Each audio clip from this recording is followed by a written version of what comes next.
하나님 말씀 에스겔 9장 1절에서 11절 말씀입니다. 또 그가 큰 소리로 내 귀에 외쳐 이르되 이 성읍을 관할하는 자들이 각기 죽이는 무기를 손에 들고 나오게 하라 하시더라. 내가 보니 6사람이 북향한 윗문 길로부터 오는데 각 사람의 손에 죽이는 무기를 잡았고 그 중에 한 사람은 가는 베옷을 입고 허리에 서기관의 먹그릇을 찼더라. 그들이 들어와서 노 제단 곁에 서더라. 그룹에 머물러 있던 이스라엘 하나님의 영광이 성전 문지방에 이르더니 여호와께서 그 가는 베옷을 입고 서기관의 먹그릇을 찬 사람을 불러 여호와께서 이르시되 너는 예루살렘 성읍 중에 순항하여 그 가운데에서 행하는 모든 가증한 일로 말미암아 탄식하며 우는 자의 이마에 표를 그리라. 그들에 대하여 내 귀에 이르시되 너희는 그들을 따라 성읍 중에 다니며 불쌍히 여기지 말며 긍휼을 베풀지 말고 쳐서 늙은 자와 젊은 자와 처녀와 어린이와 여자를 다 죽이되 이마에 표 있는 자에게는 가까이 하지 말라. 내 성소에서 시작할지니라 하시매 그들이 성전 앞에 있는 늙은 자들로부터 시작하더라. 그가 또 그들에게 이르시되 너희는 성전을 더럽혀 시체로 모든 뜰에 채우라. 너희는 나가라 하시매 그들이 나가서 성읍 중에서 치더라. 그들이 칠 때에 내가 홀로 있었는지라. 엎드려 부르짖어 이르되 아하 주 여호와여 예루살렘을 향하여 분노를 쏟으시오니 이스라엘의 남은 자를 모두 멸하려 하시나이까. 그가 내게 이르시되 이스라엘과 유다 족속의 죄악이 심히 중하여 그 땅에 피가 가득하며 그 성읍에 불법이 찼나니 이는 그들이 이르기를 여호와께서 이 땅을 버리셨으며 여호와께서 보지 아니하신다 함이라. 그러므로 내가 그들을 불쌍히 여기지 아니하며 긍휼을 베풀지 아니하고 그들의 행위대로 그들의 머리에 갚으리라 하시더라. 보라 가는 베옷을 입고 허리에 먹그릇을 찬 사람이 복병하여 이르되 주께서 내게 명령하신 대로 내가 준행하였나이다 하더라. 아멘. 하나님의 묵시는 그 뜻이 또한 주시는 이유가 있습니다. 그것은 회개케 하려 하심이요 또 아버지의 뜻이 이루어지는 그 과정을 모든 사람들에게 알리고자 하는 것이죠.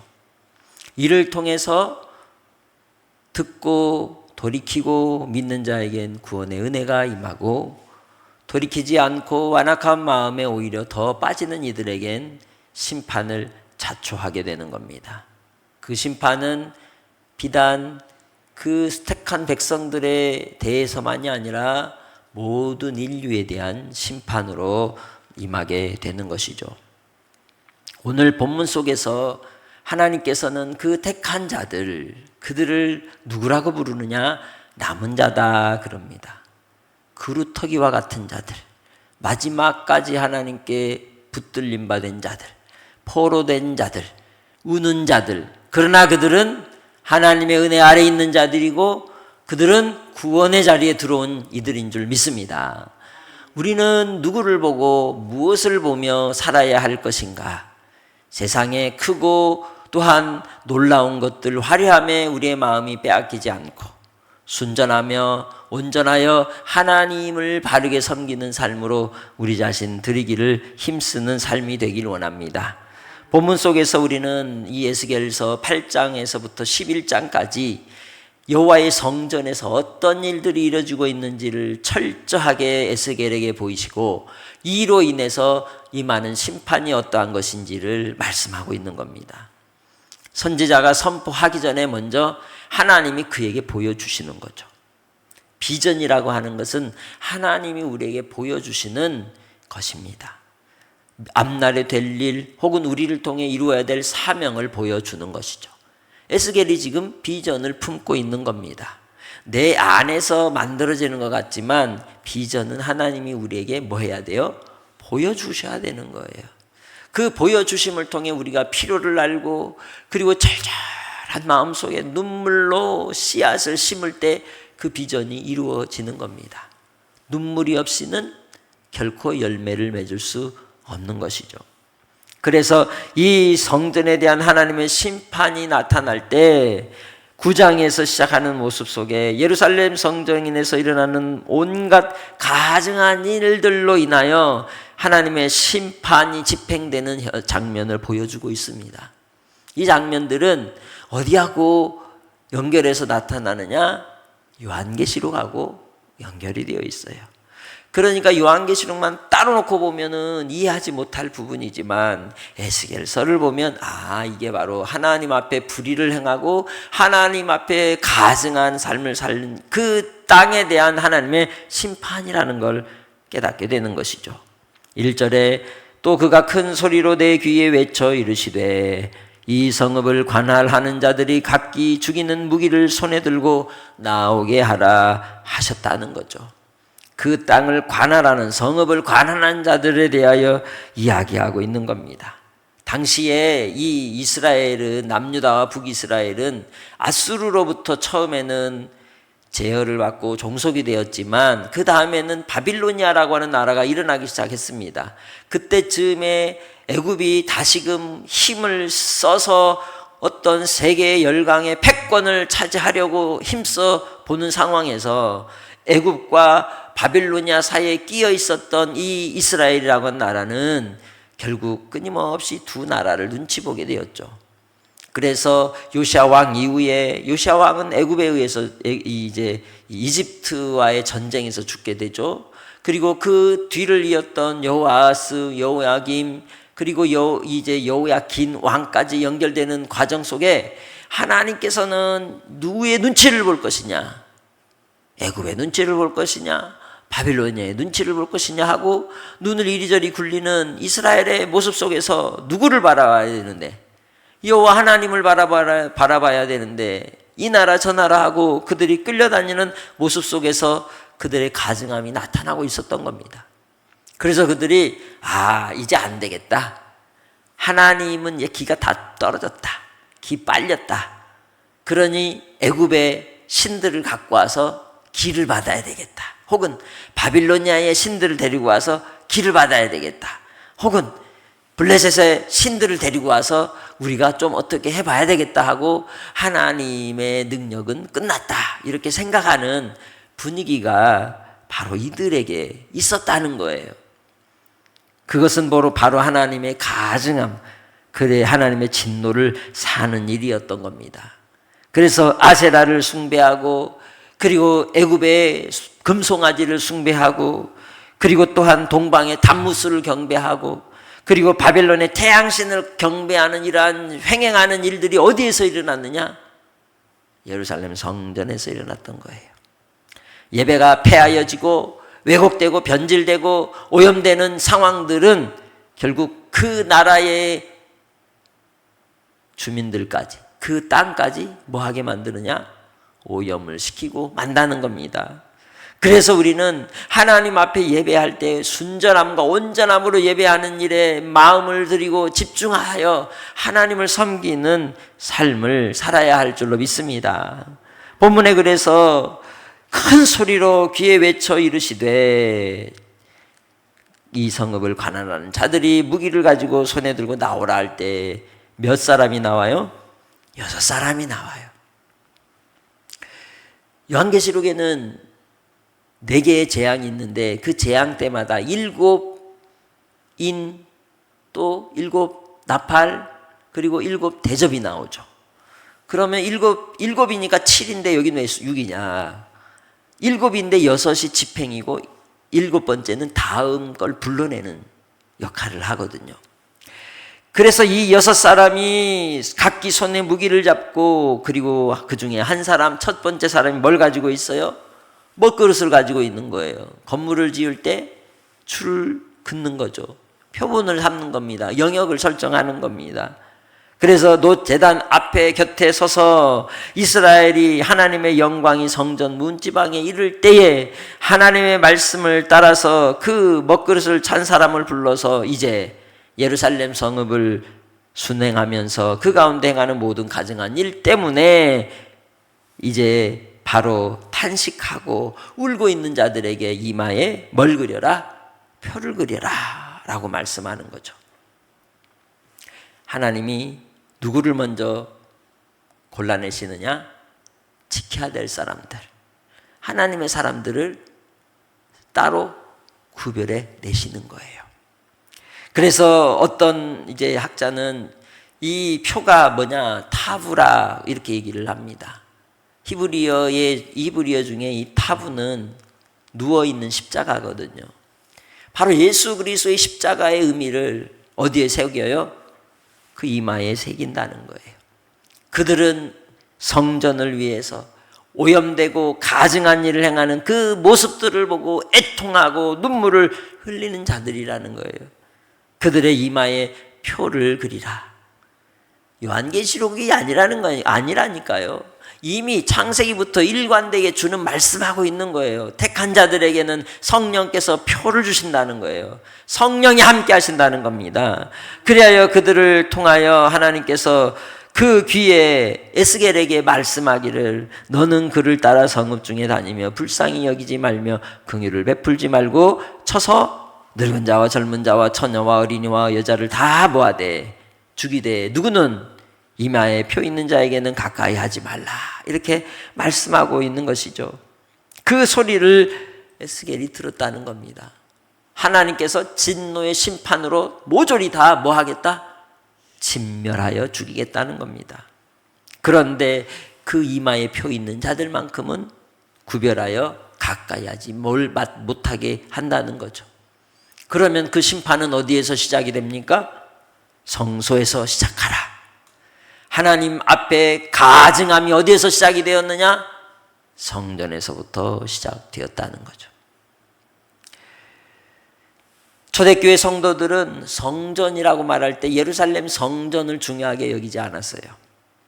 고린도전서 6장이나 3장을 통해서 보면 무엇이 성전이냐? 우리가 성전이라고 얘기합니다. 성령님이 거하시는 곳, 성령이 이마에 인친 그 백성들이 여호와의 성전이라는 거예요. 그리고 그 모임 가운데, 교제 가운데 하나님께서 함께 하심으로 성전이 되게 하신 겁니다. 건물이 아니라는 거예요. 그러나 AD 313년 콘스탄티노플 황제로부터 기독교가 공인이 되고 나서부터 점점 건물에 마음을 쓰게 되고 건물이 성전인 것처럼 착각을 하는 오염된 신앙의 모습이 점점 우리 안에 들어오게 된 것이고, 우리나라는 어떻습니까? 80년대 90년대를 거치면서 대형 교회들이 생겨나고 그 대형 교회들이 건물을 지을 때 예배당으로 지어지는 것이 아니라 무엇으로 지었어요? 성전으로 지었던 겁니다. 성도들의 생각이 건물 안으로 갇히게 만들었다는 거죠. 중요한 것은 하나님을 예배하고 하나님과 교제하고 하나님과 사귐이 있는 것이 성전이라는 것이죠. 내 심령이 주의 성전이 되는 것은 주님과 사귐이 있을 때 성전이 되는 것이요, 가정 안에서든지 어디에서든지 항상 하나님과 말씀 속에 사귐이 있을 때 그 모임이 하나님의 참된 성전이 되는 줄 믿습니다. 그러기에 우리가 이 에스겔 선지자를 통하여 그 시대 속에서 예루살렘을 먼저, 성전을 먼저 하나님께서 진멸하리라 하신 말씀이 오늘 이 시대에도 주의 경고로 받고, 우리가 어떻게 교회 안에서 모임을 가질 때 혹은 예배당을 생각할 때 우리의 생각을 가져야 될지를 다시금 돌아볼 수 있는 은혜가 있으시기를 바랍니다. 무엇보다도 하나님 안에서 우리가 살아갈 때 성령으로 인침을 받은 하나님의 구원의 백성으로서 내가 하나님의 성전님을 알고 성령님을 모시고 성령님 안에서 항상 빛 가운데 사귐을 가지고 주님 안에서 성도들과의 교제가 있을 때 그게 성전이라는 겁니다. 하나님의 영광이 임하는 곳이 성전인 것이죠. 그렇기에 주 안에서 주의 백성된 우리를 하나님이 보호하여 주시고 지켜주실 줄 믿습니다. 아무리 거룩하다 혹은 성전이다 한다 할지라도 하나님의 영광이 떠나면 시체 무더기가 되는 겁니다. 7절에 너희는 성전을 더럽혀 시체로 모든 뜰에 채우라. 너희는 나가라 하심에 그들이 나가서 성읍 중에 치기 시작했다는 거죠. 하나도 주님께서 인정을 베풀지 않고 모조리 다 하나님의 심판을 집행하게 만드시는 겁니다. 그때 에스겔이 이 장면을 보고 어떻게 했어요? 홀로 있었다는 거죠. 그 누구도 없다는 거예요. 하나님 앞에 거룩하게 구별하여 자신을 드리기에 힘쓰는 사람들 찾기가 어렵다는 거죠. 오죽하면 예수님도 수가성 여인에게 뭐라 그랬어요? 여기에서도 저기에서도 예배하는 게 아니라 예배할 때가 온다. 그래서 예배할 때는 뭐냐? 하나님은 영이시니 예배하는 자가 영과 진리로 예배하는 그 자, 그를 통해 하나님이 예배를 받으시고 그를 주님은 찾으신다는 겁니다. 오늘도 우리는 주님 안에서 영과 진리로 예배하기 원합니다. 주님과 사귐 가운데 예배한다는 거예요. 성령으로 인침을 받아서 주님을 섬긴다는 것입니다. 그리하여 그 진노하심으로 인해서 에스겔이 아하 주 여호와여 예루살렘을 향하여 분노를 쏟으시오니 이스라엘의 남은 자를 모두 멸하시려 하시나이까 라고 말씀하고 있는 겁니다. 주의 언약은 어디 있습니까? 주의 언약이 거하는 이 성전을 왜 주님께서 진멸하시는 겁니까? 이곳에 하나님 의인들이 있고 이곳에 하나님의 택한 자들 남은 자들이 있는데 이렇게 진멸하시면 그들이 어떻게 살아남을 수 있겠습니까? 라고 애통해하는 거죠. 그게 선지자의 마음인 겁니다. 깨어있는 자의 마음이라는 거예요. 탄식한다는 거예요. 오늘 우리 시대 속에서 한국 교회가 전 세계 교회 가운데 일어나는 맘모니즘에 탄식하며 회개하고 돌이켜야 할 줄로 믿습니다. 우리가 먼저 회복해야 될 것은 우리의 마음의 성전을 회복하는 일이라는 것이죠. 그가 내게 이르시되 이스라엘과 유다 족속의 죄악이 심히 중하여 그 땅에 피가 가득하며 왜 나라가 오염이 되고 나라가 왜 부패하고 나라에 부정과 불의함이 들어오느냐? 어디부터? 교회의 모임부터 문제가 된다는 거예요. 주님을 섬긴다고 하는 이들이 먼저 그 손에 피가 가득하게 되고 불의와 부정과 죄악과 거짓이 가득하여 그것이 차고 넘쳐서 흘러 세상을 오염케 한다는 것이죠. 그래서 하나님께서 이 땅을 버리셨으며 보지 아니하신다라고 말씀하는 겁니다. 주 안에서 우리 자신은 어떤 심정인지 어떤 심령의 모습으로 사는지 돌아보기 원합니다. 주의 은혜와 은총과 긍휼하심을 따라 항상 거룩함으로 자신을 지키기에 힘쓰는 성도들이 되시기를 주의 이름으로 부탁합니다. 그러기에 주님께서 하나님의 진노와 진멸하심을 드러내시는 건 참고 또 참고 또 참고 남은 자들을 준비하고 다 챙기고 나서 그 다음 집행이 되는 겁니다. 그래서 하나님께서는 그들의 행위대로 그들의 머리에 갚으리라 말씀하는 거예요. 헤아리는 대로 하나님께서 헤아리시는 것은 심판을 말씀하는 것이죠. 그러기에 보라 가는 배의 옷을 입고 허리에 먹그릇을 찬 사람이 복명하여 이르되 주께서 내게 명령하신 대로 내가 준행하였나이다 하더라 말씀하는 거예요. 복창한다는 거죠. 하나님의 명령을 다 했습니다라고 화답한다는 겁니다. 주께서 이 땅에 대하여 내리실 진노, 마지막 그 심판 피할 자가 있을까요? 어디에 숨어도 소용없는 겁니다. 주께서 내리실 심판 앞에 우리는 믿음으로 하나님의 나라를 소망하며 끝까지 달려가는 성도들이 되시기를 주의 이름으로 축복합니다. 우리는 마지막까지 주님 바라보고 달려가야 하는 겁니다. 끝까지 주님을 의지하며 가는 성도들이 되시기를 주의 이름으로 축복합니다. 이제 우리는 주님 안에 남은 자가 되어야 하는 겁니다. 렘넌트 신앙이라고 말합니다. 남은 자들. 마지막에 하나님 앞에 구원의 은혜를 입는 자들은 그 상황 속에서도 택한 자들이에요. 이마에 성령의 인치심을 받은 자들이라는 거예요. 그가 누구예요? 우리라는 거예요. 눈에 보이는 교회당이 성전이 아닌 겁니다. 이 교회당은 우리가 하나님을 섬기기 위해서 최선을 다하여 정성을 다하여 우리가 준비하고 또한 모임을 하기 위하여 만든 공간이에요. 이 공간 속에서 하나님 앞에 온전한 예배를 드릴 때 이곳이 아름다우며 이곳에 하나님의 영광이 임하게 되는 것이지, 하나님 앞에 우리의 모습 속에서 드려짐이 온전하지 못하면 하나님께서 역겨워 토하고 마시는 겁니다. 주 안에서 오늘 하루도 주님 안에 내가 성전임을 잊지 않고 내 입술이 성령으로 할례받으시기 바랍니다. 내 손과 내 발과 내 눈이 주님이 원하시는 것을 보고 주께서 기뻐하시는 것을 듣고 주께서 하고자 하시는 일을 그 손과 발로 할 수 있는 복된 삶이 되시길 주님의 이름으로 축복합니다.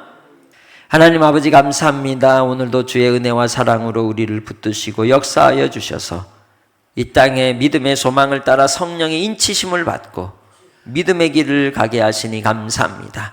끝까지 마지막까지 주의 남은 자의 자리에 서는 주의 백성들이 되게 하시고 아버지께서 보이시는 바 그 비전을 따라 아버지 하나님 세상의 죄악을 보고 애통하는 자가 되게 하시고 눈물을 흘리는 자가 되게 하시고 팔복의 사람이 되어 주께서 주시는 확실한 성령의 인치심을 받고 끝까지 복 있는 자가 되게 하옵소서.